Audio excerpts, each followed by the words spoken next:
a gedavach. So I'll tell you a Maisa. One of the great Chassidish Rebbes, one of the great students of the Motzei Shabbos was Rav Shmelk of Nikolsburg. So this Rav Shmelk of Nikolsburg, not only was he tzaddik in his own right, he was a great Rosh Hashiva, a great Paisek, a great Talmid Chacham. So the story goes that Rav Shmelk is sitting in his study late one night, and he's learning with a few of his Talmidim, and there's a knock on the door, okay? And and he opens the door, and it's the Sheikhet of Nikolsburg, the Sheikhet of the town. And he says, I'm here with a Shaila. Okay, so what's the question? So the Sheikhet presents whatever the situation was, some animal, a cow, a shard, an ox that was shechted, and there's a question about the lungs, about the kashrus of it. And so he's asking the Rav, he's asking Shmelk of Nikolsburg, what's the psak, if the animal's kosher or not? And so Shmelk thinks for a minute, and he's like, that's a very serious question. I'm going to have to think about that. Come back to me in the morning. Okay, fine. So the Sheikhet leaves. Meanwhile, the Rebbe Rav Shmelk goes to his students and begins to, he says over the question, and he begins to pore over the svar, mamish all night long, hours and hours and hours, until finally he comes up with a way to be mater, to allow the meat that it's kosher meat. And so the Sheikhet comes the next morning, and he comes with a question. So Shmelka says, I mamish poured over this farm of the Paiskim all night long, came up with a heter, the meat's kosher. Okay, fine. So the Sheikhet takes that psak and he goes, and that's it. Now the students, meanwhile, that were helping and sort of investigate the Shiloh with the Rebbe Shmelka the whole night, after the whole thing is over, come to the Rebbe and they say, Rebbe, we don't understand what just happened. So Rebbe Shmelka says, what's the problem? He says, they said this following thing: when you came initially with the Shiloh, we know and you know, and we all know, that the case that was presented by the Sheikhet, this particular situation of doubt of whether the kashrus of the cow was kosher or not, there's an open shach, one of the mefarshim on Shulchan Aruch. The shach is mefurish, it's mamish open, black and white, that it's treif. And so we don't understand. You have an open shach, a mefurish shach, that says the animal's treif. And you're spending all night long looking at other svarim, trying to come up with ways and ways and ways in order to somehow disagree with the shach and come up with other paiskim to rely on to make the cow okay, to make the cow kosher.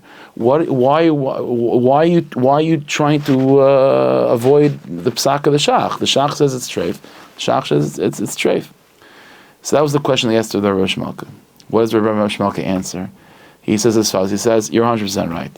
When the Sheikh came to me, I knew, you know, it's an open shach, that the shach would say it's treif.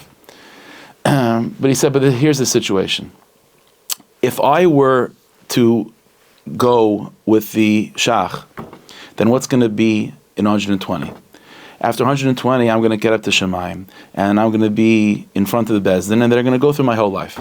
And they're going to come to this particular moment, this particular situation, that a sheikh came to me with a shaila about this cow, whether the cow is kosher or not. And I'm going to say, listen, the shach said it's treif, the shach said it's treif. But what's going to happen is that as a key witness against me, they're going to bring the cow. And the cow is going to say, Rebbe Shmelka, I understand the shach said I'm treif, but you know how much almanis and yisoimim my meat could have fed? Do you know how much energy I could have given to poor Talmidei Chacham to continue learning? And so I understand the shach says I'm treif, but you couldn't find other paiskim and other heterim to rely on to kasher me? And this cow is going to be very, very angry at me for just relying on the shach without investigating too much. Now on the flip side, said the Rebbe Shmelka, now that I went through the whole night and finding other legitimate paiskim, it's all legitimate, finding legitimate paiskim to rely on to make the cow kosher, now what's going to happen after 120? I'm going to go to the Bezdin Shalmala, they're going to go through my life, I'm going to come through this moment, and what's going to happen? Instead of having an angry cow, I'll have an angry shach. And the shach's going to come and start yelling at me, why didn't you listen to my psak? So said the Rebbe Shmelka, between facing an angry shach or facing an angry cow, I'd rather face an angry shach than an angry cow. That's what Rebbe Shmelka said. Listen, we're not paiskim, we're not tzadikim on the level of Rebbe Shmelka. So obviously everything we eat, we have to make sure is kosher 100%.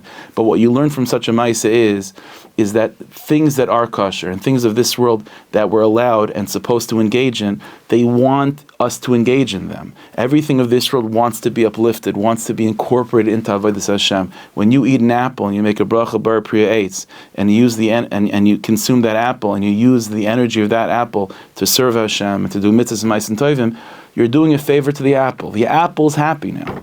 And when you get to Shemayim, the apple is going to cheer you on to Gan Eden.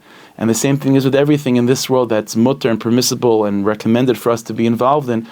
When we use it for Avodas Hashem, we're doing a favor for those things. We're doing a favor for this world. Hashem should bless us. We should be able to continue doing ma'asim tovim for ourselves and for all things of this world, to have a happy and good and healthy life. Be exalted, tzaddik, me'er v'meinu, amen.